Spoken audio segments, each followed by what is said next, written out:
Hi, you are listening to This Is Not Your Practice Life. I'm your host, Macy Renee, and we are going on a journey together, my friends. I'm a certified life and emotional intelligence coach.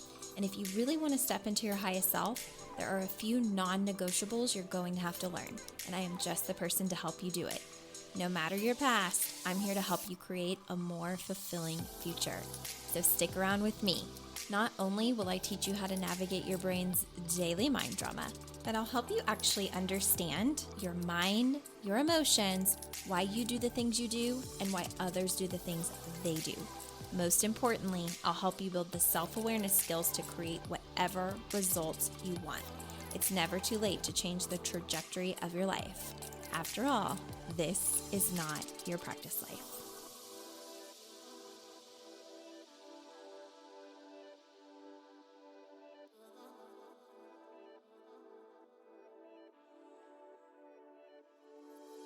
Good morning. Good morning. Welcome back to another episode of This Is Not Your Practice Life podcast. My name is Macy, and I am so excited you are joining me today. So, you guys, I am going to give some life updates, some business updates. So, if that's not your jam, just feel free to fast forward. It's not always the norm on here, but I do think that involving you in some life stuff that's happening makes the podcast feel a little bit more personal. I personally love when other people do this. I feel more connected to them. And so every now and then I like to give you all an update on what's going on in my life and business just to keep you in the loop.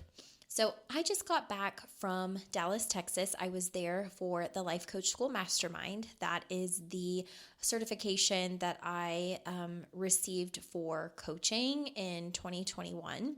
So I had actually been a coach for 3 years before I decided to go forward with certification.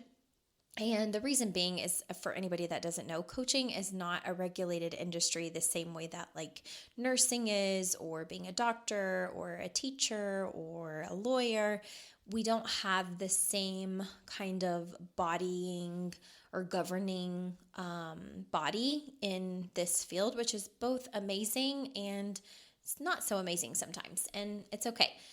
But basically, whenever a coach decides to get certified, what they're actually getting certified in is a school's methodology, a school's intellectual property. Basically, the certification is to train you in a method that you really love, that is someone else's intellectual property, and you want to be able to utilize that intellectual property. And so for me, I love what is called the model with the Life Coach School. You've heard me if you've been here on the podcast for a very long time. It's the CTFAR. It's circumstances, thoughts, feelings, actions, and results.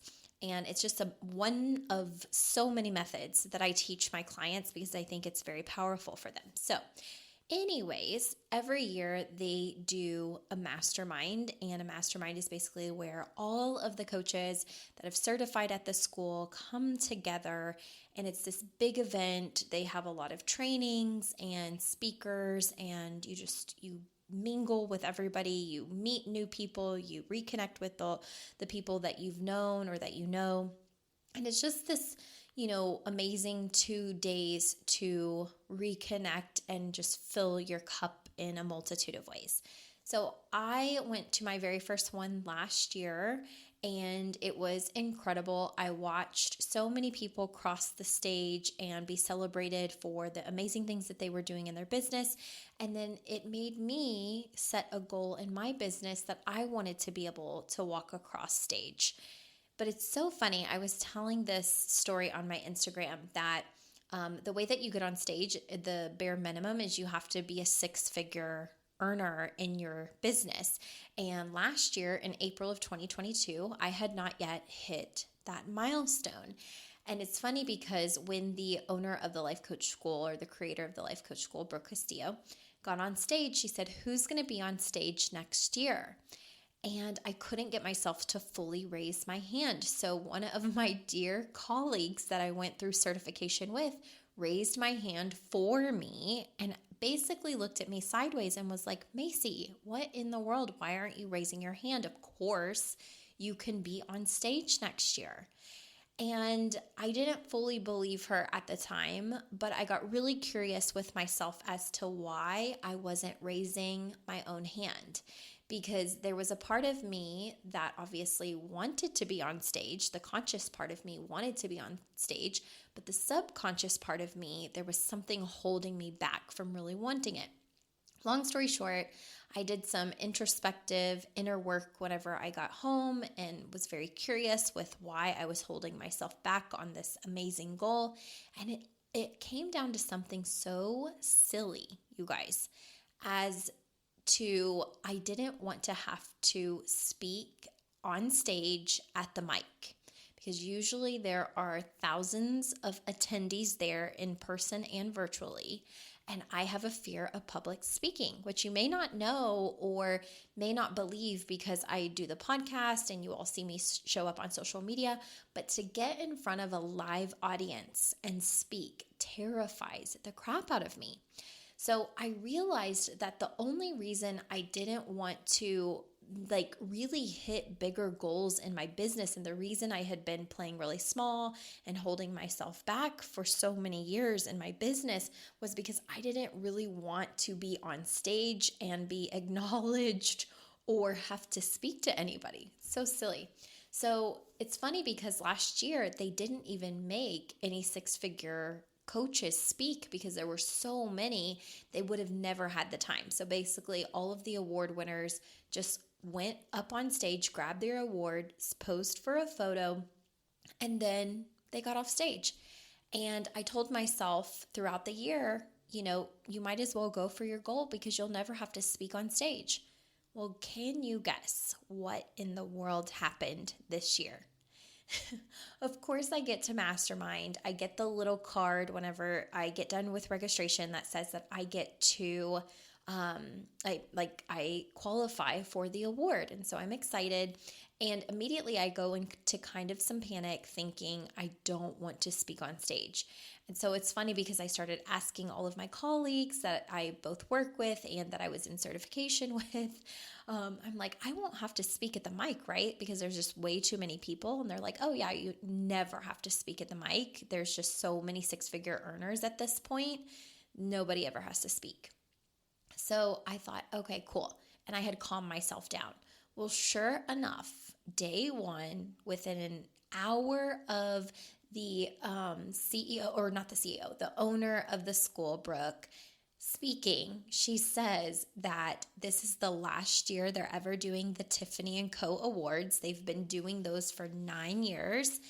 And at this point, they have so many coaches that are doing really well in the business, which is amazing in their businesses, that I guess they don't want to keep paying for Tiffany & Co. Awards. They're not necessarily the most expensive thing, but they're not the cheapest thing either. And I guess they're kind of tired of paying for the awards, but also they mentioned that they had been given a lot of feedback that, some people are not fans of financial kind of recognition and awards. And although the school is a fan of doing that, they, wanted to take into consideration that they didn't want to just measure our success by financial awards. So they announced that this was going to be the very last year. And because of that, they were only going to let the people who qualified for the very first time walk on stage and, get this, speak at the mic with a piece of advice to the audience. As soon as I heard that, you guys, I flipped out. I mean, I had a full-blown panic attack. I am not even going to lie. And I had to really practice my emotional intelligence skills to keep from running away. I wanted to run in downtown Dallas as far as I could possibly go when I knew that the award ceremony was going to be happening. I actually thought in the 15 seconds leading up to them calling my name that my voice box was not actually going to produce any sound at the mic. Now, of course, everything turned out totally fine. I did it, looking back and watching the video, I kind of die a little bit on the inside because I know a little bit of my grammar wasn't perfect, but It's okay. I did the thing. And the thing about it is, I always ask of my clients to do the uncomfortable, scary thing. And I can't tell them to do that if I'm not also willing to do that myself. I mean, I could do that, but I I really do believe in integrity. So as scared as I was, I stood in line, I waited my turn, I spoke to the audience of thousands of people via virtual and in person, and I feel like I unlocked a new level of self-confidence within myself after doing it. So between that and just celebrating that milestone in my business and seeing all of my peers, it really left me in a full state of gratitude leaving there, where I felt so joyous I could cry tears. Because there is nothing like being in a room of people who encourage you and love on you and believe in you when you're not believing in yourself.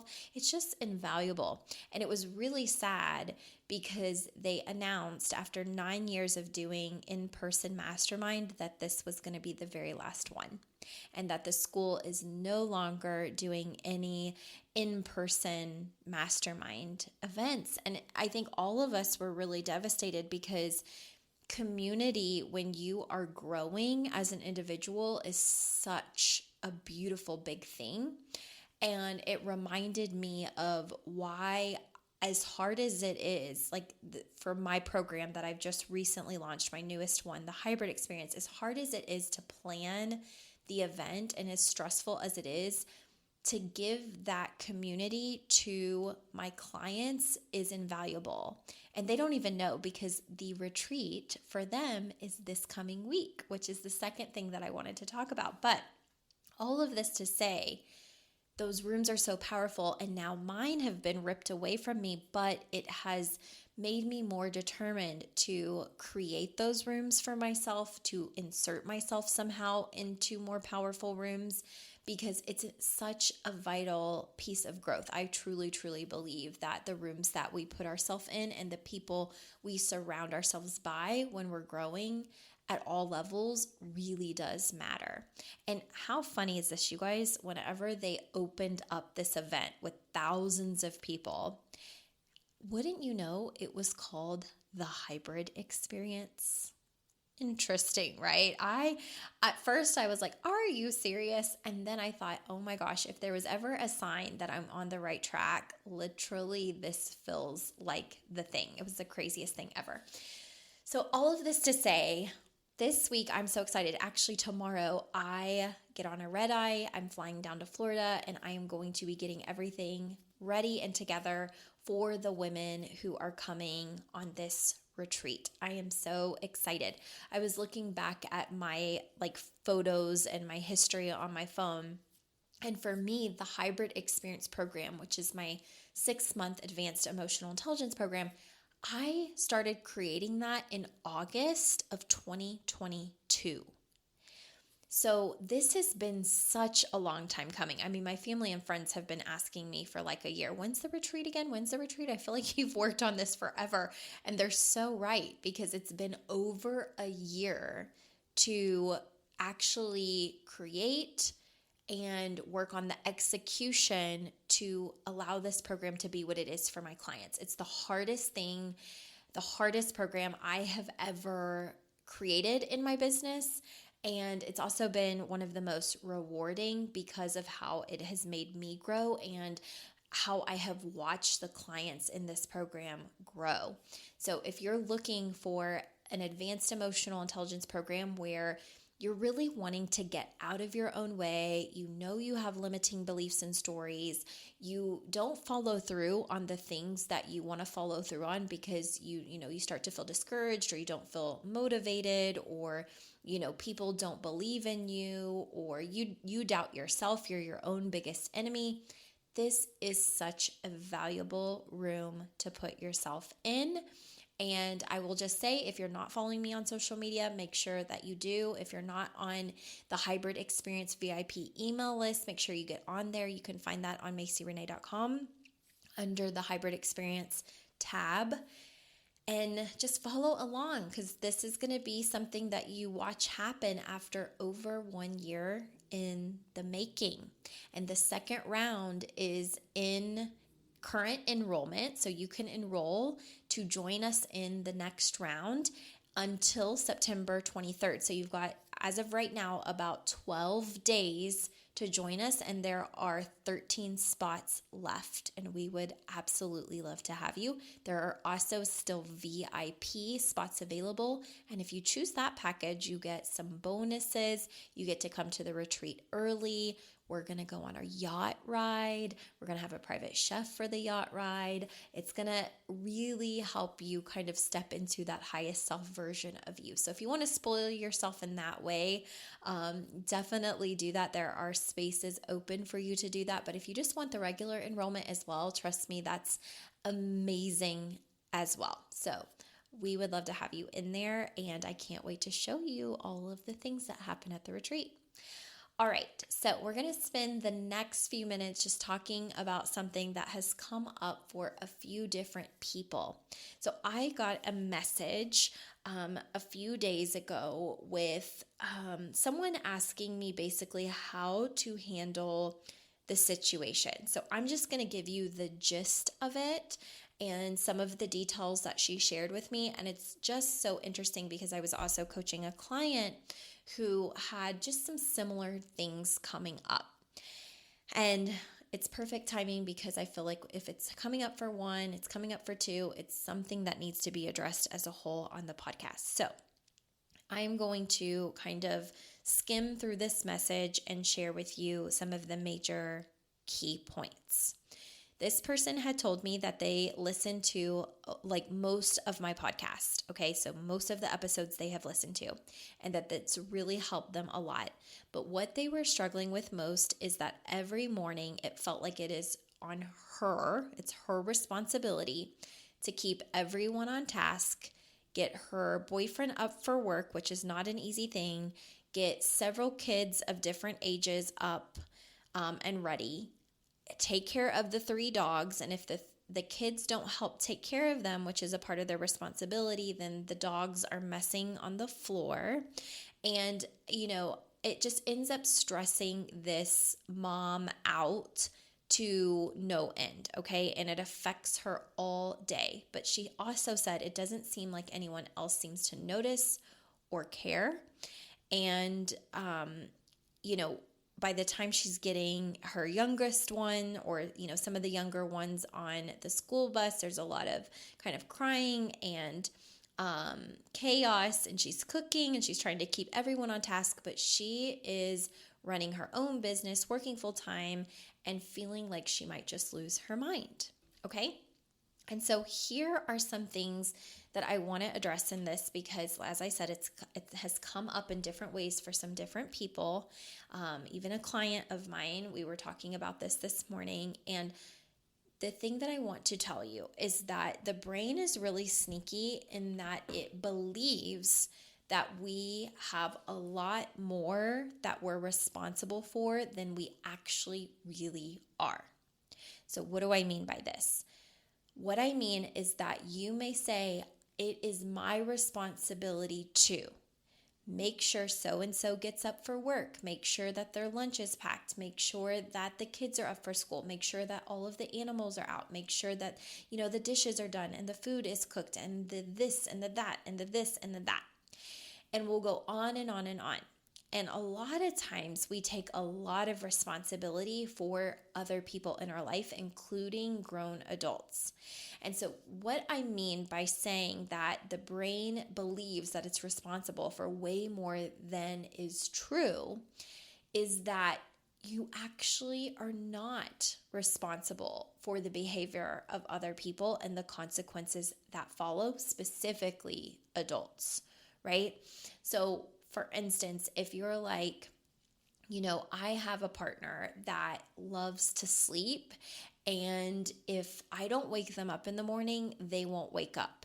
And even when I try to wake them up multiple times or the alarm is going off, they still don't seem to wake up.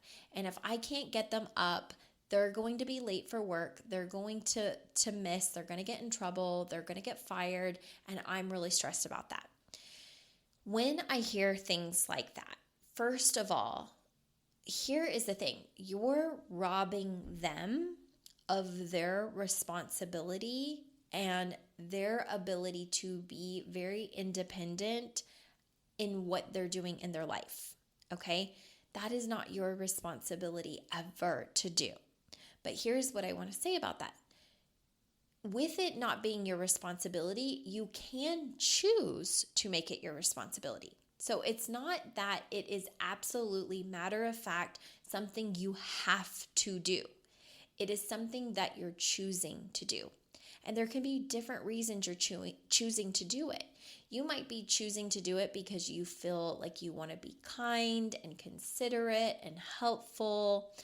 You can also be choosing to do it because you want to feel in control. You don't want to, feel the consequences of not doing it. Maybe they become frustrated and take their anger out on you if you don't do it. And so you're trying to avoid their lack of emotional control and their, emotional reaction. And so maybe there's a level of control where it's like, I do it so that they don't get upset.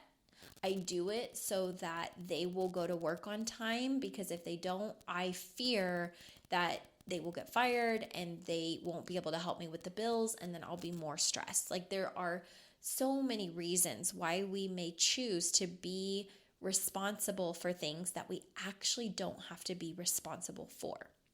And a lot of times, if we're choosing it, again, it's coming from a place of either selflessness, I want to do it, or it's coming from a place of I feel like I have to do it, or there's going to be consequences that I don't like, which will therefore result in emotions I'll have to feel that I don't like.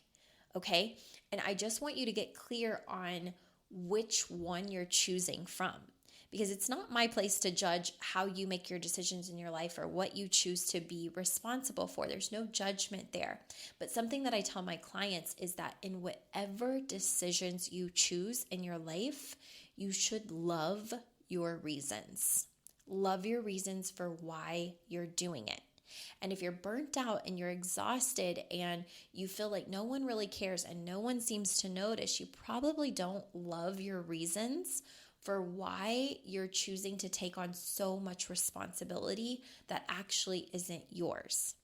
And it's also a reminder that, yes, as a parent, you have things that you will have to help your kids do, right? You might have to pack their lunches or help wake them up in the morning, help make sure they're on task with like brushing their teeth and eating breakfast and all of those things. But especially if they're over the age of like 7, 8, 9 years old, that's a pretty independent stage for kids to be in, where they don't require as much guidance and as much help. And so just take into consideration like how much you're teaching them to be independent and what you want to make sure they're able to do without you, versus the thing that you automatically jump in and do because you just feel like you should be doing that. Right? That's another thing to consider. And if people are not able to wake up on time in the morning with their alarms, it's something to also consider, like, what are our bedtime routines? When do electronics get shut off? When does TV turn off? All of that stuff, believe it or not, does have an impact on sleep and being able to actually rest. Because of the light that goes into basically your eyes, right? And communicates with the brain. It makes it really hard for the body to wind down at nighttime. So if you know your kids or specific kids, you might have 5 kids. If you know that 2 of them really struggle to go to sleep, stay asleep, wake up in the morning, it might be that those 2 kids need to be taken off electronics, a couple hours before bedtime. They might not need to be able to watch TV, like maybe some of your other kids are able to do. Like, sometimes you have to, figure out what it is that is making your routines harder in your day. And also asking yourself, what can I delegate more responsibility to? And knowing that I don't have to actually do it all. So we have to get out of this state of mind where we're like, I have to be the one to do it. Like, I have to, because if I don't do it, it's not going to be taken care of. Okay. Just observe that within yourself. You don't actually have to do it in those moments. You're choosing to do it because you don't like how it feels not to.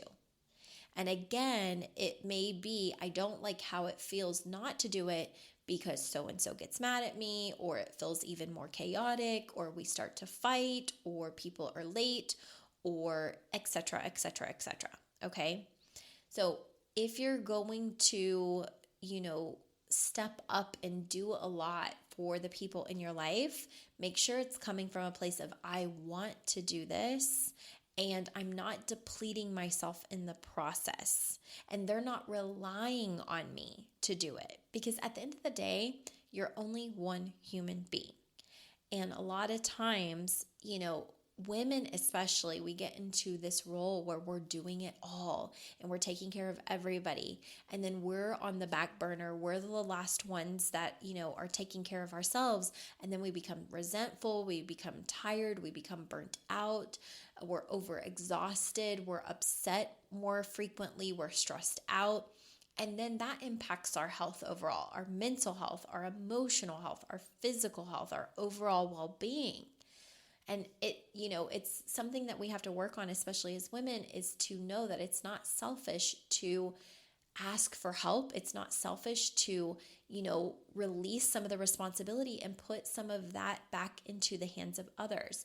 And what I was telling a client earlier is that when we feel like we have to be the one in control of everything, we rob other people of their independence, right? So it's kind of like if I was always feeling like I had to wake up my husband in order for him to go to work on time, it would be robbing him of his ability to step up and be a responsible adult in his own life if he constantly depended on me to do that. And there's a difference between that and also the moments where I'm like, he's maybe overtired and says, hey, do you mind if you're going to be awake to make sure that I'm up for work because I'm just really tired. There's a difference between every now and then or, someone asking for help if they notice that they're really struggling with something versus it being this codependency or something that they have to have in order to do the adult tasks that they maybe need to do. Okay, so it's just something to keep in mind. No matter what you choose and what you decide, it's not saying there's a right way or a wrong way. It's saying that in whatever you decide, just make sure that you love your reasons for doing it. Okay, so I hope that this is helpful and I hope that this helps you understand that you always have more power and control than you even realize. Anytime you're saying that you have to do something, question it. Do you actually have to? Like really, there's a lot of things in life that we think we have to do that we actually don't have to do. It's just that we don't like the what will happen if we don't do it. So let me give you the extreme version of this that actually changed my life years ago whenever I heard it. And I was kind of offended when I first heard this example.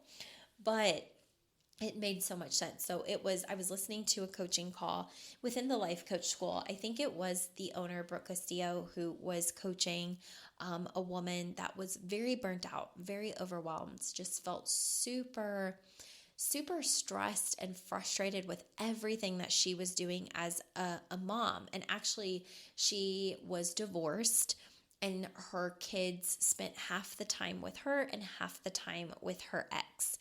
And she was complaining and getting coaching on the fact that when the kids are at her house, they have clean clothes, their backpacks, are always checked to make sure that their, paperwork is signed, their agendas are signed, that their homework is done. She packs them healthy lunches. She takes extra time to do that. She makes sure that their hair is brushed and their teeth are brushed. And she just feels like she's super diligent as a mom to do it.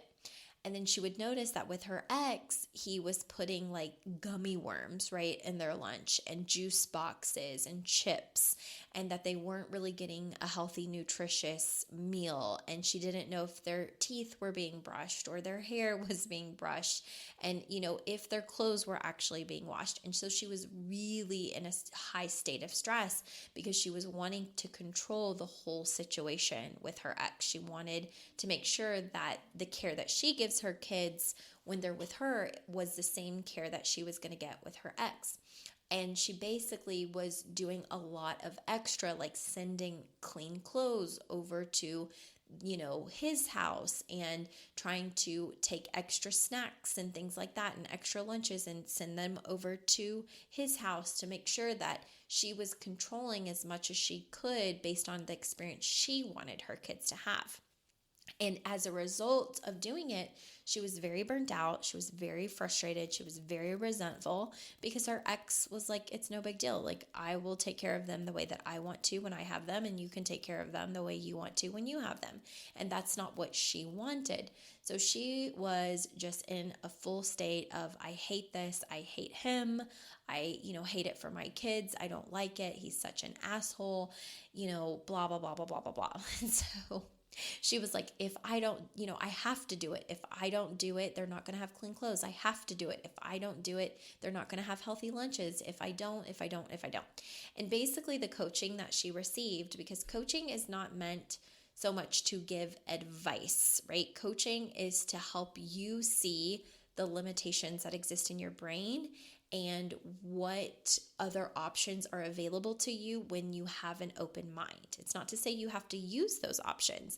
It's just to challenge the limitations within your brain, the one stop or the one way thinking, I guess you could say, within your brain. So as she's saying she has to do all of these things, she also made the comment of, it must be nice to not have to take care of your kids. And in which case, Brooke Castillo was like, you don't have to take care of your kids. And this mom was like dumbfounded. She's like, what do you mean? Of course I have to take care of my kids. Yes, I do. I have to take care of my kids. And she was like, no, you don't. No, you don't. And there was like this moment of silence where this mom was just like dumbfounded. She was like, what are you talking about, lady? I had the children. You have to take care of the children. And Brooke is just standing her ground, and she's like, you actually don't have to take care of your kids. If you didn't want to take care of your kids, you wouldn't have to do it. And she just kept like sitting there and arguing. She's like, no, you have to take care of your kids if you have them. So long story short, after a while, they get through a breakthrough because Brooke says to her, she says, no, one, you don't have to take care of your kids the way that you are taking care of them. That is a choice, and it's the way that you like to do it. How we know that that is true is because your ex does something completely different. Your version of taking care of your kids is that their hair is brushed, their teeth are brushed, their clothes are clean, they have healthy, good food and snacks packed in their lunch, their homework is checked, and their agenda is signed. Okay? That is essentially how you take care of your kids in a good way from your perspective. But from your ex's perspective, she said, think about this. Is he feeding them? And she was like, yes, but not nutritiously. And she goes, that's not what I asked. Is he feeding the children? And she's like, yes, gummy worms. And she's like, again, that's not what I asked. Are they being fed something? And she's like, yes, juice boxes, gummy worms, candy, whatever, not anything nutritious. She goes, okay, so they're being fed. She goes, are they making it to school? And she's like, yes, but they're late a lot of times. She goes, that's not what I asked. Are they making it to school? And she goes, yes, they're making it to school. She's like, okay. She was like, and are they in clothes whenever they go to school? She's like, yeah, but probably not clean ones. She goes, again, not what I asked. Are they in clothes when they go to school? She's like, yes. So she said to her, she was like, your definition of taking care of is different than his definition of taking care of. But at the end of the day, they are taken care of. They're just not taken care of at the standard at which you want your kids taken care of. And you get them 50% of the time. So you have 50% control, not 100% control. The other half is for him. And you're stressing yourself out because you believe you need to be able to control all of it and that you're responsible for all of it. And you're not. You're responsible for 50% of the time. She said, in addition, you keep complaining about how hard it is and that it must be nice that he doesn't have to take care of the kids, or that there are parents out there that don't have to take care of the kids. And she said, you don't have to either.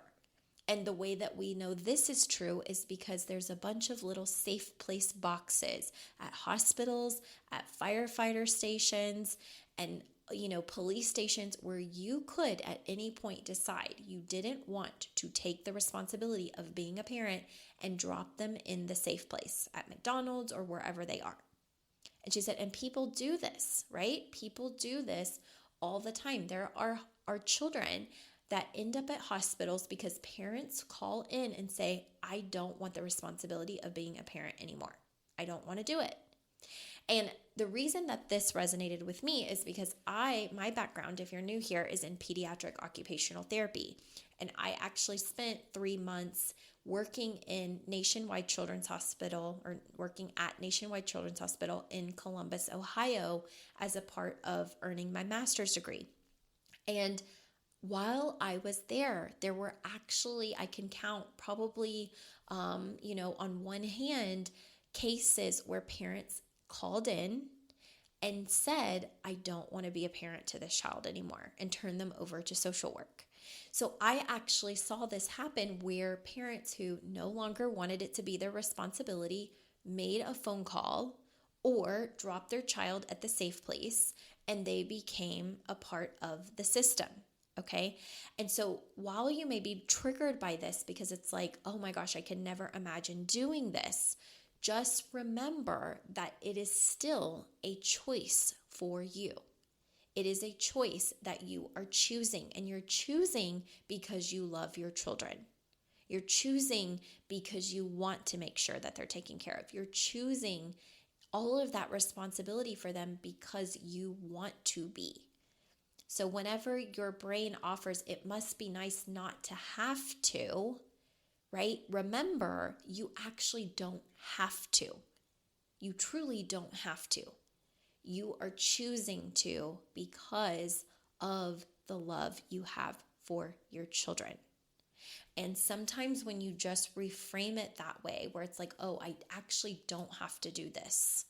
I'm going to choose to do this. I want to be a good mom. I want to be a good dad. I want to be a present mom. I want to be a present dad. I want to be involved as a mom. I want to be involved as a dad, right? Because also I want to just acknowledge that if someone knows that they cannot take care of a child and they put them in a safe place box, right? That I don't want them. I don't believe that those are bad parents. I believe that they know themselves very well. And if they feel like they can't give the child a good, healthy chance and shot at life, that they are doing the best that they know how to do in that moment. And that doesn't make them a bad parent, right? A bad parent would be to not want the responsibility and the role and abuse them or harm them or, 10 times worse. So I just want to acknowledge that just in case there are any listeners that have had to make that difficult decision. I don't think that you are a bad person or that you've made a bad choice.